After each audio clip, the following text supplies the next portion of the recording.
This build is based on the Dr. Seuss book Marvin K. Mooney, Will You Please Go Now? And we have at the base here the main character, Marvin. And in this book, the narrator tells Marvin all the different ways that Marvin can be on his way. Here we have the Crunk Car, and the narrator tells Marvin, you can go in a Crunk Car if you wish.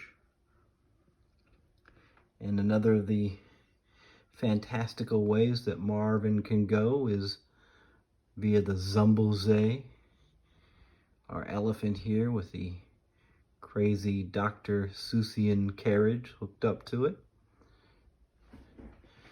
And Marvin is also told that he can go on a Zike Bike if you like.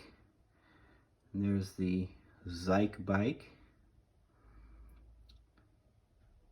And Marvin's also told, if you like, you can go in an old blue shoe. And there's Marvin in his old blue shoe.